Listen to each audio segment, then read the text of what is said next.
Hello दोस्तों, welcome to my channel civil service mania. मैं स्निग्धा। आज हमारा फोटोसिंथेसिस का पार्ट 4 आया है। अभी पार्ट 1, 2, 3 कम्प्लीटली सक्सेसफुली मैंने आपको डिलीवर कर दिया है। मुझे लगता है आप लोग सेटिस्फाइड है वो कंटेंट से और वो लेक्चर से।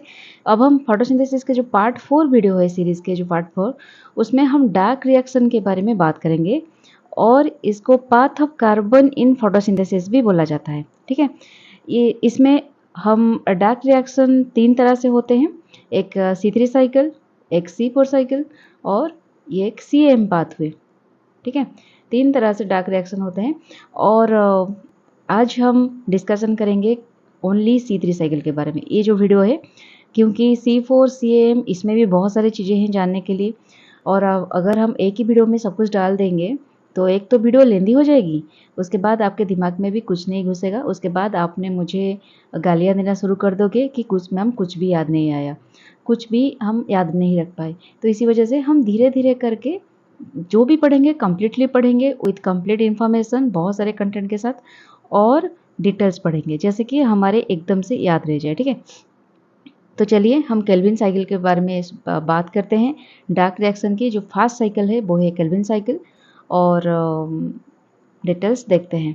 ठीक है, तो एक रिक्वेस्ट है आप सबको, अगर मेरी वीडियो आपको अच्छी लगती है तो ज़रूर सब्सक्राइब करना मत भूलिएगा और बेल आइकन के बटन भी दबा देना, ताकि मैं वीडियो जब डालूँगी तो आपको नोटिफिकेशन बहुत जल्द मिल जाए। अगर आपको लगता है आपको फ्रेंड के साथ ये सब शेयर करना ज़रूरी है तो आप ज़रूर शेयर कर दीजिएगा और कमेंट बॉक्स में मुझे बताइएगा कि वीडियो आपको कैसा लगा या फिर कुछ भी इम्प्रूव किया जा सकता है किस तरह से, वो भी सजेशन आप लोग डाल सकते हो वीडियो में कमेंट बॉक्स में, और लाइक बटन भी दबाना मत भूलिएगा। नेक्स्ट चलिए जानते हैं क्या होता है फोटोसिंथेसिस में। तो चलिए शुरू करते हैं। पहले बात यह है, dark reaction occur in dark as well as light. ठीक है, हमने पढ़ा था 2 तरह की रिएक्शन होती है फोटोसिंथेसिस में। एक होता है लाइट रिएक्शन एंड दूसरा होता है एक होता है लाइट रिएक्शन और दूसरा होता है dark reaction. Light reaction completely light dependent होती है। ठीक है, इसमें लाइट डिपेंडेंट होती है और ये जो लाइट डिपेंडेंट होती है ये टेम्परेचर के ऊपर डिपेंड नहीं करती। मतलब सन से जो लाइट आ रही है, जो फोटोन्स आ रही हैं, उसके टेम्परेचर से ये उसका कुछ मायने नहीं रहता। ओनली जो इंटेंसिटी के साथ आता है, ब्लू लाइट हो गया, रेड लाइट हो गया, जो वेवलेंथ के साथ आता है उसके साथ लाइट रिएक्शन की बहुत घनिष्ठ मित्रता है। ठीक है, लेकिन जो डार्क रिएक्शन है ये होता है बोथ इन लाइट कंडीशन और इन डार्क कंडीशन। ठीक है, डार्क रिएक्शन ये दोनों कंडीशन में काम करता है बट नॉट लाइट डिपेंडेंट। दोनों कंडीशन में ये काम करता है, लेकिन ये नहीं ये ओनली लाइट के ऊपर डिपेंडेंट है। लाइट नहीं रहा तो ये काम नहीं करेगा, इसका मतलब ये नहीं, ये 24/7 काम करता है। ठीक है, dark reaction, hence it is called dark reaction. जो ये डार्क मतलब लाइट के ऊपर जो डिपेंडेंट नहीं है, इसकी वजह से इसको डार्क रिएक्शन बोला जाता है। ठीक है, also known as biosynthetic phase, इसको बायोसिंथेटिक फेज भी कहा जाता है। इसका अदर नेम ये है डार्क रिएक्शन की। सेकेंड स्टेप ऑफ फोटोसिंथेसिस हमने पढ़ा, फर्स्ट स्टेप होता है लाइट रिएक्शन की और सेकेंड स्टेप होती है डार्क रिएक्शन की। Follows light reaction, light reaction के इमीडिएटली बाद डार्क रिएक्शन फॉलो हो जाता है। ठीक है, टेम्परेचर डिपेंडेंट, हम डिफरेंस यहाँ पे लिख सकते हैं। अगर लाइट रिएक्शन डार्क रिएक्शन की कभी डिफरेंस आया तो ये सब चीज़ें आप लिख सकते हो। Light reaction only light dependent है, लेकिन डार्क रिएक्शन लाइट डिपेंडेंट नहीं है। लाइट रिएक्शन ओनली लाइट में होता है, डार्क रिएक्शन लाइट में होता है प्लस डार्क में भी होता है। फिर ये फर्स्ट स्टेप है लाइट रिएक्शन, ये होता है सेकंड स्टेप जो कि फॉलोज करता है लाइट रिएक्शन को। ये टेम्परेचर डिपेंडेंट है, लेकिन लाइट रिएक्शन जो होता है तो टेम्परेचर इंडिपेंडेंट है, उसके टेम्परेचर से कोई लेना देना नहीं है। ठीक है, hence known as thermochemical reaction, उसको थर्मोकेमिकल, क्योंकि ये टेम्परेचर डिपेंडेंट है। थर्मो मीन्स क्या, टेम्परेचर। ठीक है, तो इसलिए इसको थर्मोकेमिकल रिएक्शन भी बोला जाता है। ये प्योरली एंजाइमेटिक है, एंजाइम इसमें बहुत सारे काम करते हैं। ठीक है, स्लोअर देन लाइट रिएक्शन। आप देखेंगे जो C3 साइकिल हम पढ़ेंगे, C4 साइकिल पढ़ेंगे, CAM साइकिल पढ़ेंगे, इसमें बहुत सारे एंजाइम्स के नाम आएंगे जो कि आपको याद रखनी ही रखनी है। ठीक है, याद रखने हैं। लेकिन सब कुछ अगर आप याद नहीं रख सकते हो, आपको धीरे-धीरे करके जब आप प्रैक्टिस करते जाओगे, पढ़ते जाओगे, तो ये आपका याद रह जाएगा क्योंकि जो भी प्रोडक्ट निकलते हैं ना, उस प्रोडक्ट के आस-पास ही उसका नाम होते हैं, ठीक है? तो टेंशन लेने वाली कोई बात ही नहीं है। ये स्लोयर देन लाइट रिएक्शन, आपने पढ़ा होगा लाइट रिएक्शन बहुत फास्ट होता है, लेकिन ये थोड़ा स्लोयर होता है लाइट रिएक्शन से। Product of light reaction that is assimilatory power, हमने पढ़ा था लाइट रिएक्शन की जो non cyclic photophosphorylation, non cyclic photophosphorylation हमने पढ़ा था और साइक्लिक फोटोफॉस्फोरिलेशन पढ़ा था। नॉन साइक्लिक फोटोफॉस्फोरिलेशन की लास्ट प्रोडक्ट क्या आया था? ATP and NADPH, NADPH plus H plus, ये निकला था ना हमारा last product non cyclic photophosphorylation में। अगर आपको नॉन साइक्लिक के लाइट रिएक्शन के बारे में डिटेल्स जानना है तो मैं तो डिस्क्रिप्शन बॉक्स में उसका लिंक डाल दूंगी, लेकिन आप प्लेलिस्ट में जो एग्रीकल्चर पेपर 2 है, एग्रीकल्चर पेपर है प्लेलिस्ट में, वहाँ पे जाकर फोटोसिंथेसिस के सीरीज़ में क्लिक करके ये सब देख सकते हो, ठीक है। साइक्लिक रिएक्शन के लास्ट प्रोडक्ट हमने क्या निकला था? एटीपी ओनली, इसमें NADPH नहीं निकलता है, ठीक है। तो ये सब चीज़ें निकलता है, इसको असिमिलेटरी पावर भी बोला जाता है। वहाँ पे मैं बहुत ही डिटेल्स में इसके बारे में डिस्कशन की हूँ, तो आप लोग वहाँ पे जाकर देखिएगा। तो असिमिलेटर पावर ये जो निकलता है यहाँ पे लास्ट प्रोडक्ट, ये डिफ्यूज हो जाता है स्ट्रोमा को। ये मान के चलिए हमारा क्लोरोप्लास्ट है, क्लोरोप्लास्ट है, ये थाइलाकॉइड है, थाइलाकॉइड को ग्राना बोलते हैं, ठीक है। ये ग्राना है, ऐसे कि बहुत सारी ग्राना प्रेजेंट है हमारे क्लोरोप्लास्ट में, लेकिन उसके बीच जो स्पेस है, ये जो स्पेस यहाँ पे है, इस स्पेस को बोला जाता है स्ट्रोमा। आप लोगों को पता होगा स्ट्रोमा, ठीक है। ये स्ट्रोमा में डिफ्यूज हो जाती है, ये जो NADPH ATP निकलती है थाइलाकॉइड में, जो कि लाइट रिएक्शन में प्रोड्यूस होती है, वो निकल जाती है स्ट्रोमा को, और इस स्ट्रोमा में डार्क रिएक्शन अकर होती है, ठीक है। लाइट रिएक्शन होती है थाइलाकॉइड या फिर ग्राना में, थाइलाकॉइड स्टेक ऑफ थाइलाकॉइड को ग्राना ही तो बोलते हैं ना, लेकिन डार्क रिएक्शन होता है एंटायरली इन स्ट्रोमा, ठीक है। During the process CO2 gets reduced into carbohydrate. ये प्रोसेस में क्या होता है, हमारे लाइट रिएक्शन में एनर्जी प्रोड्यूस होती है, ठीक है, एनर्जी प्रोड्यूस होती है, और जो एनर्जी प्रोड्यूस होती है वो काम करती है CO2 के साथ मिलके प्रोडक्शन करता है कार्बोहाइड्रेट, इस मतलब ग्लूकोज।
अब हम देखेंगे path of carbon in photosynthesis.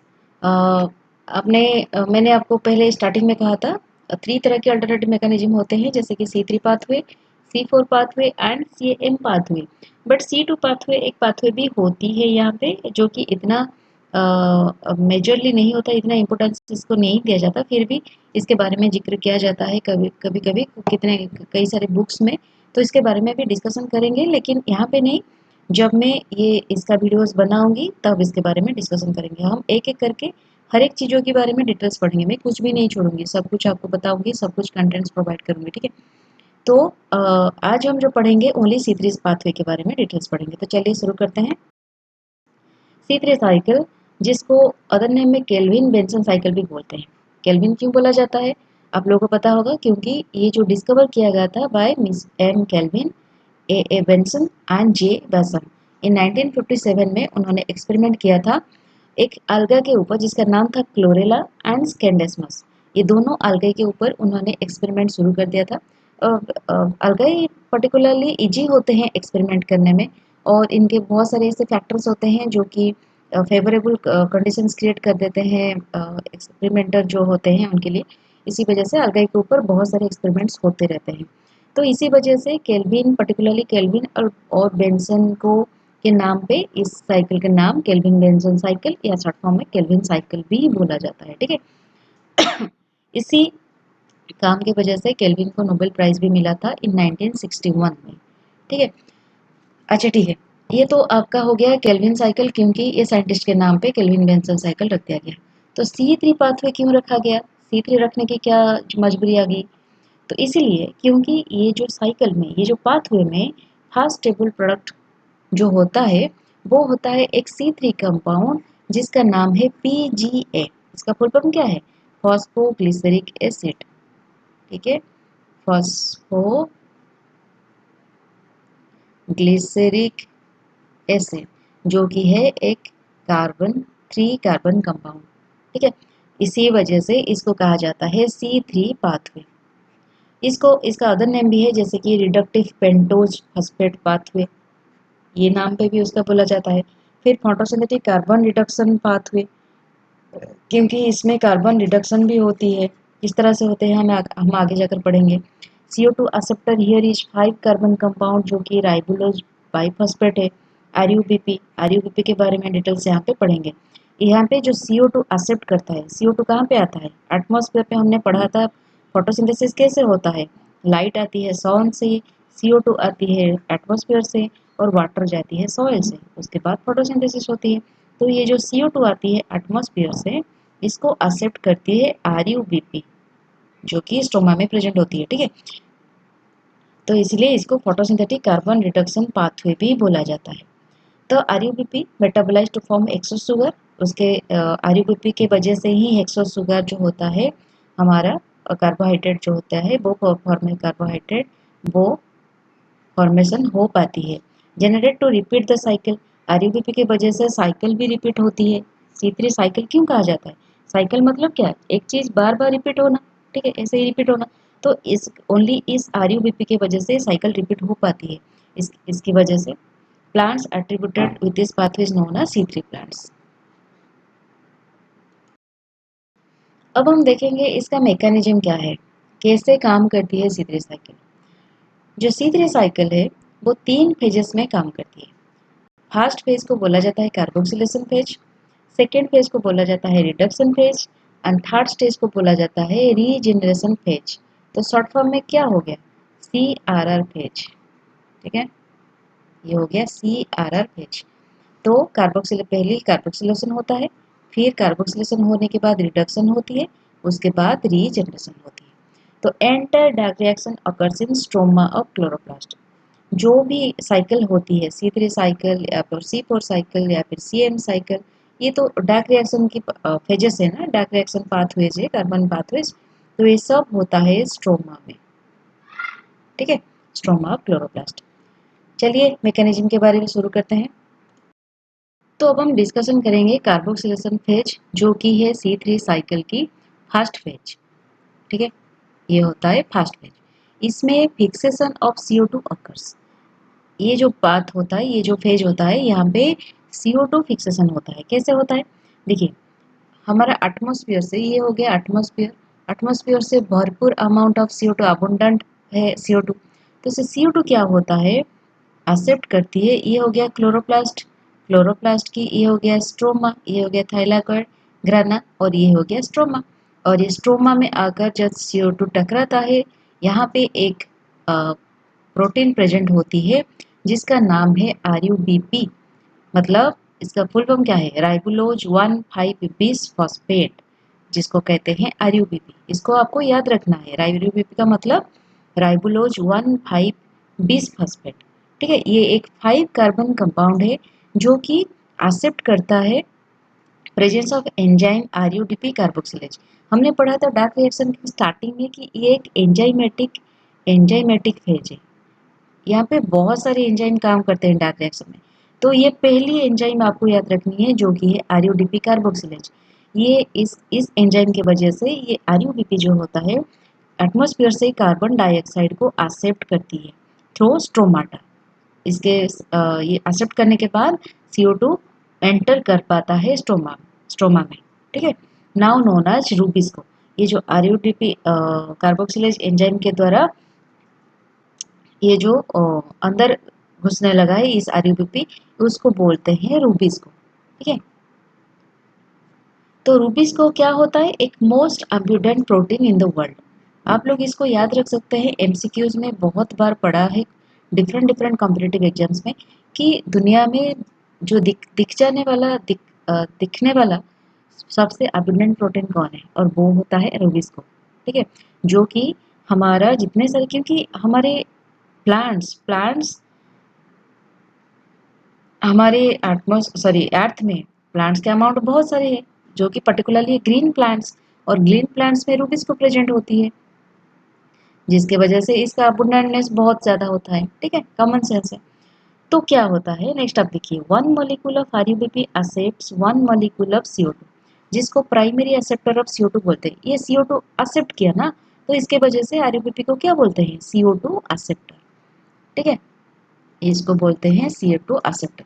तो क्या हुआ, एक मॉलिक्यूल CO2 एक्सेप्ट करता है एक मॉलिक्यूल ऑफ आरयूबीपी। ठीक है, हमारा जो होता है एक जो कार्बोहाइड्रेट होता है वो 6 कार्बन कंपाउंड होता है।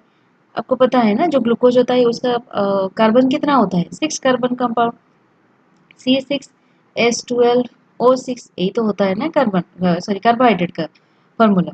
तो ये होता है 6 कार्बन कंपाउंड। इसके वजह से एक साइकिल में एक CO2 को एक आरयूबीपी, मतलब एक साइकिल में एक CO2 एंटर होता है, एक्सेप्ट होता है। तो इसका मतलब 6 साइकिल अगर कंप्लीट होगा उसके बाद ही हमारा जाकर एक कार्बोहाइड्रेट मॉलिक्यूल निकलेगा। समझ में आ रहा है आप लोगों को?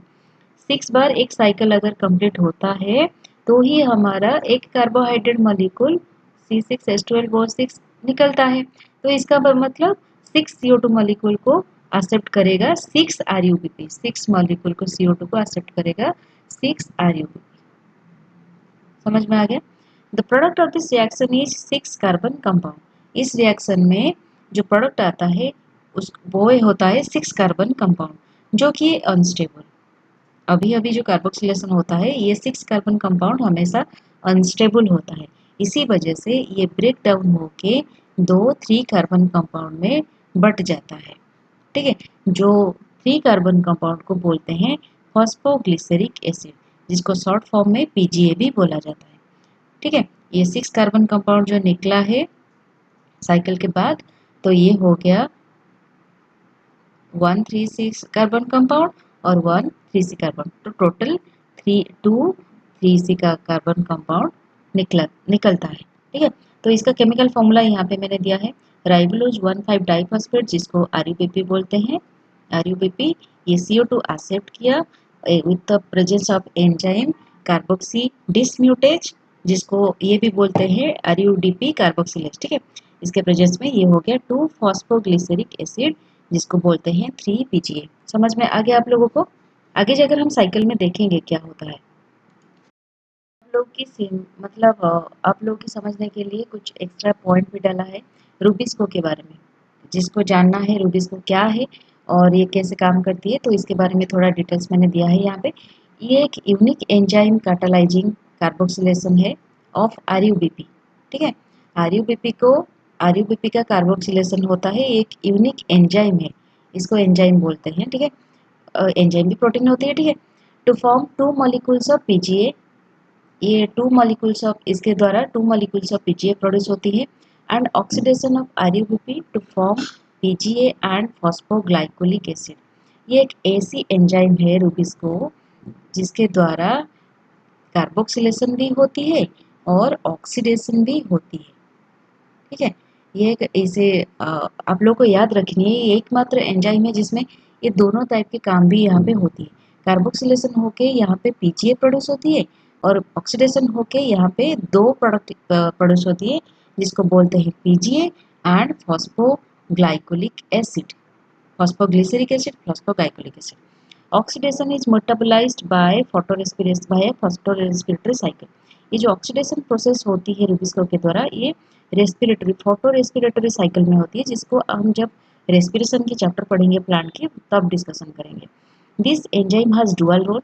ये इस एंजाइम का डुअल रोल होती है, मैंने आपको बताया जैसे कार्बोक्सिलेशन यहाँ पे होता है और ऑक्सीडेशन भी होता है। कैसे होता है? ये रेगुलेट होती है CO2 बाई O2 इस रेशियो में, कार्बन डाइऑक्साइड और ऑक्सीजन के रेशियो के ऊपर डिपेंड करता है। जब एनवायरनमेंट में ज़्यादा कार्बन डाइऑक्साइड होती है तब कार्बोक्सिलेशन होती है, लेकिन जब एनवायरनमेंट में कार्बन डाइऑक्साइड की कमी हो जाती है और ऑक्सीजन ज़्यादा हो जाती है, वहाँ पे ऑक्सीडेशन होती है। ठीक है, ऑक्सीडेशन इज फेवर्ड। तो ये एक कॉन्जुगेटेड एंजाइम है, हैविंग मॉलिक्यूलर वेट इसका 5,60,000 डाल्टन्स है। इस यूनिट को आप याद रखेंगे, इस यूनिट को डाल्टन्स बोलते हैं। इसका जो लार्जर सब यूनिट होते हैं ये क्लोरोप्लास्ट के द्वारा कोडेड होते हैं और स्मॉलर सब यूनिट जो होते हैं वो न्यूक्लियर जीनोम के द्वारा कोडेड होते हैं। इसको फ्रैक्शन वन प्रोटीन भी बोला जाता है। ठीक है, रूबिस्को एक मोस्ट अबुडेंट प्रोटीन होती है जो कि 30% एनवायरनमेंट में प्रेजेंट होती है, distributed in green leaves of plants. Plant की जो ग्रीन लीव्स होते हैं उसमें ये डिस्ट्रीब्यूट होती है। ठीक है, देखेंगे इसका सेकेंड फेज है केल्विन साइकिल की। पहली फेज में हम कार्बोक्सिलेशन जो फेज था वहाँ पे पढ़ चुके थे कैसे 3 पीजीए प्रोडक्शन हुआ है। अब जो हम रिडक्शन फेज पढ़ेंगे यहाँ पे क्या होता है, ये जो 3 पीजीए मॉलिक्यूल है, 2 मॉलिक्यूल्स ऑफ 3 पीजीए यहाँ पे प्रोडक्शन होगी। ये जो होता है इसमें हम लाइट रिएक्शन में जो एटीपी एंड एनएडीपीएस प्रोडक्शन किए थे तो ये सब यहाँ पे खर्च हो जाते हैं। ठीक है, यहाँ पे यूटिलाइज हो जाते हैं, इसका मतलब ये रिड्यूस हो गए, जो भी प्रोडक्शन हुआ था यहाँ पे यूटिलाइज हो गए और ये रिड्यूस हो गए। तो इसके साथ हमारा जो फाइनल प्रोडक्शन हुआ वो था ग्लिसरल्डिहाइड 3 फॉस्फेट, जिसको G3P भी बोलते हैं। इसको कई कई बुक्स में ट्राइओज फॉस्फेट भी बोला जाता है। ये एक 3 कार्बन कंपाउंड है। ठीक है, तो यहाँ पे आप देख सकते हैं 2 molecules of ATP and 2 molecules of NADPH ये यहाँ पे यूटिलाइज हो गया और 2 मॉलिक्यूल्स ऑफ G3P फॉर्मेशन हो गया। तो इसका जो लास्ट स्टेप है ये है रीजनरेशन फेज। रीजनरेशन मतलब क्या होता है, एक प्रोडक्ट है वो धीरे धीरे डिग्रेड करता है, जैसे जैसे वो काम करता है वो डिग्रेड होते होते जाता है। तो उसके बाद एक फेज आता है वहाँ पे फिर से वो रीजनरेट होता है। जैसे हमारी सेल, हमारे जो ह्यूमन बॉडी में जो टिश्यू होते हैं, सेल्स होते हैं, वो क्या करते हैं 3 महीने के बाद वो धीरे धीरे काम करते हैं, उसके बाद उनका डेथ होता है, फिर से उनका फॉर्मेशन होता है, वो फिर से सेल फिर से रीजनरेट होते हैं। उसी तरह से प्लांट सेल में भी कुछ इस तरह की काम करते हैं सब। तो जैसे कि G3P ये 3 कार्बन कंपाउंड फिर से जाता है RUBP के पास 5 कार्बन कंपाउंड के साथ। तो ये रूबिस्को के साथ मिलके फिर से कार्बोक्सिलेशन फेज को इनिशिएट करते हैं। तो इसी तरह से केल्विन साइकिल ऐसे साइक्लिक फॉर्मेट में चलता रहता है। ठीक है, यहाँ पे आप लोग देख सकते हैं केल्विन साइकिल किस तरह से काम कर रहा है। देखिए, कार्बन फिक्सेशन जो होता है कार्बोक्सिलेशन फेज फर्स्ट स्टेप, जहाँ पे CO2 with the help of RUBP sugar binds to RUBP sugar with the help of rubisco. RUBP sugar के साथ वो बाइंड होता है with the help of rubisco enzyme. ठीक है, तो ये जो 6 कार्बन कंपाउंड है ये अनस्टेबल होता है, इसकी वजह से ये स्प्लिट हो जाता है दो 3 पीजीए मॉलिक्यूल में। और ये 3 पीजीए मॉलिक्यूल सेकेंड स्टेप में जब रिडक्शन फेज होती है वहाँ पे एटीपी एनएडीपीएस के साथ यूटिलाइज होके, मतलब यहाँ पे यूटिलाइज हो जाती है और ये G3P कंपाउंड फॉर्मेशन होती है, जो 2 मॉलिक्यूल्स ऑफ G3P प्रोडक्शन होती है। तो ये जो होता है ये कार्बोहाइड्रेट फॉर्मेशन में भी हेल्प करता है और ये फिर से रूबिस्को के साथ मिलके RUBP के साथ मिलके साइकिल बिगिंस करता है। ठीक है, यहाँ पे एक बात, यहाँ पे भी एटीपी यूटिलाइज होती है, यहाँ पे एक एटीपी मॉलिक्यूल यूटिलाइज होती है, तो टोटल 3 एटीपी मॉलिक्यूल्स यूटिलाइज होते हैं। यहाँ पे एक मतलब सोचने वाली बात है। देखिए, ये एक होता है कार्बोक्सिलेशन फेज में ये एक 6 कार्बन कंपाउंड है। 6 कार्बन कंपाउंड जो होता है ये डिवाइड होके 3 कार्बन कंपाउंड ईच फॉर्मेशन होती है, मतलब यहाँ पे भी 6 कार्बन कंपाउंड रहा, 3 मॉलिक्यूल और 3 कार्बन एंड 3 कार्बन, दोनों 3 कार्बन पीजीए फॉर्मेशन हुए, तो यहाँ पे भी 6 कार्बन मेंटेन रहा। रिडक्शन फेज होके जहाँ पे रिडक्शन फेज में 2 G3P फॉर्मेशन हुआ, जो कि अगेन 6 कार्बन है, मतलब 3 कार्बन कंपाउंड इंटू 2 6 कार्बन है। लेकिन ये जो रीजनरेशन फेज में एंटर करता है आरयूबीपी के पास, ये होता है 5 कार्बन कंपाउंड। हमने पढ़ा है आरयूबीपी के 5 कार्बन कंपाउंड होती है।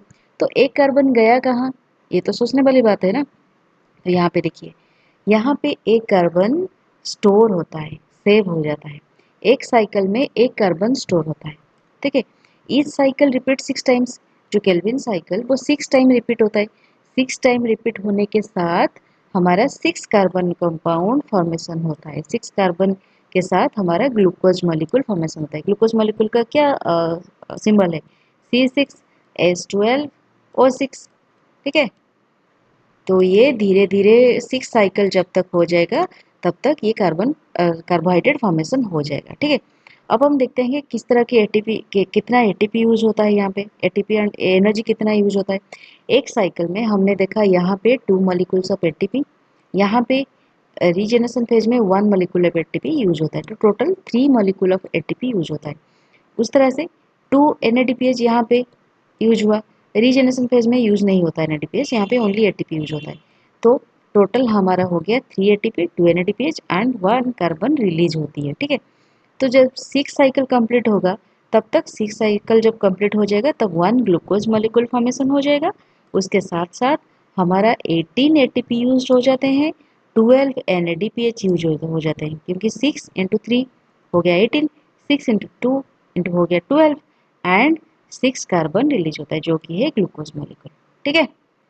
ये हो गया आपका स्टेबल प्रोडक्ट, एक 6 कार्बन कंपाउंड। तो इसी तरह से हमारा केल्विन साइकिल कंप्लीट हो गया। अब हम पढ़ेंगे आगे जाकर C4 cycle and CAM cycle, जो कि है मैं नेक्स्ट वीडियो में डालूंगी।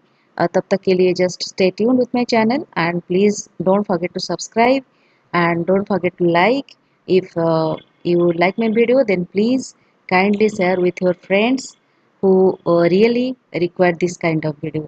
तो तब तक के लिए tata, bye bye and take care.